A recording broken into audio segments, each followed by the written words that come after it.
I would like to start my talk with actually two questions. And the first one is, how many people here actually eat pig meat? Please raise your hand. Oh, that's a lot. And how many people have actually seen a live pig producing this meat in the last year? In the Netherlands, where I come from, you actually never see a pig, which is really strange, because on a population of 16 million people, we have 12 million pigs. And, well, of course, the Dutch can't eat all these pigs. They eat about 1/3, and the rest is exported to all kinds of countries in Europe and the rest of the world. A lot goes to the UK, Germany. And what I was curious about, because historically the whole pig would be used up until the last bit, so nothing would be wasted. And I was curious to find out if this was actually still the case. And I spent about 3 years researching, and I followed this one pig with number 05049 all the way up until the end, to what products it's made of. And in these years, I met all kinds of people, like, for instance, farmers and butchers, which seems logical. But I also met aluminium mold makers, ammunition producers, and, well, all kinds of people. And what was striking to me is that the farmers actually had no clue of what was made of their pigs, but the consumers, as in us, had also no idea of the pigs being in all these products. So what I did is I took all this research and I made it into well, basically it's a product catalog of this one pig, and it carries a duplicate of its ear tag on the back.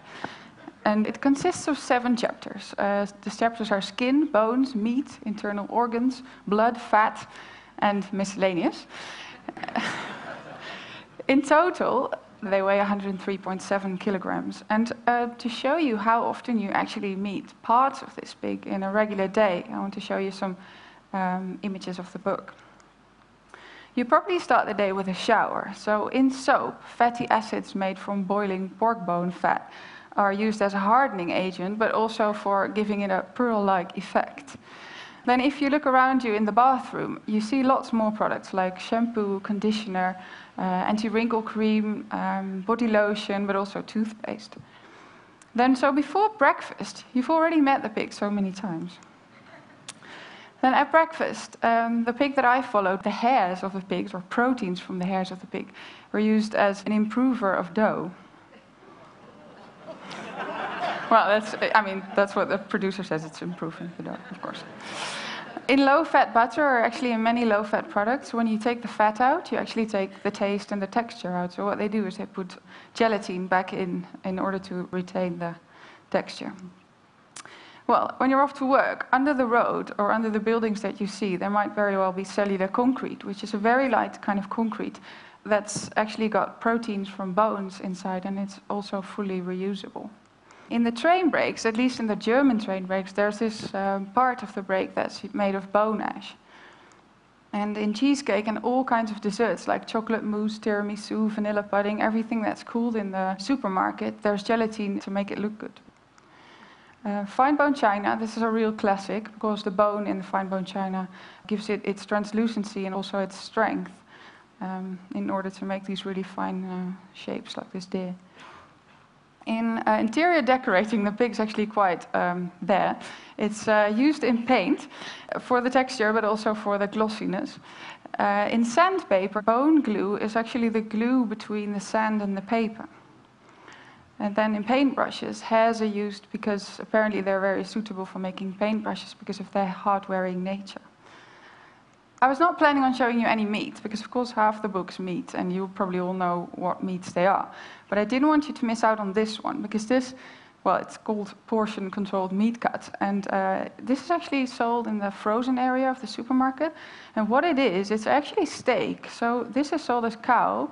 But what happens when you slaughter a cow, at least in the industrial, well, factory farming, they have all these little bits of steak left that they can't actually sell as steak. So what they do is they glue them all together with fibrin from pig blood into this really large sausage, then freeze the sausage, cut it in little slices, and sell those as steak again. And this also actually happens with tuna and scallops. So, with the steak, you might drink a beer. In the brewing process, there's lots of cloudy elements in the beer. So to get rid of these cloudy elements, what some companies do is they pour the beer through a sort of gelatin sieve in order to get rid of those cloudiness. This actually also goes for wine as well as fruit juice.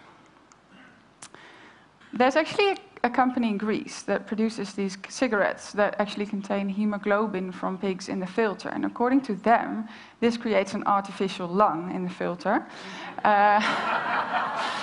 So this is actually a healthier cigarette.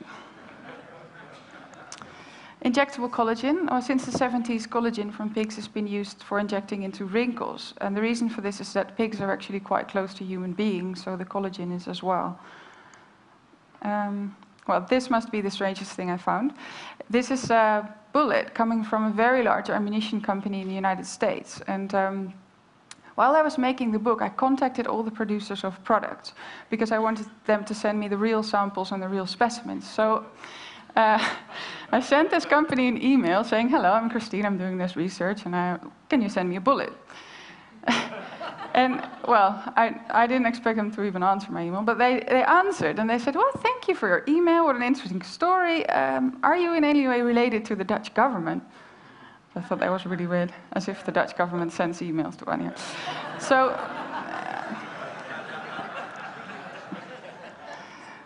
So the most beautiful thing I found, at least what I think is the most beautiful in the book, is this heart valve. It's actually a very low-tech and very high-tech product at the same time.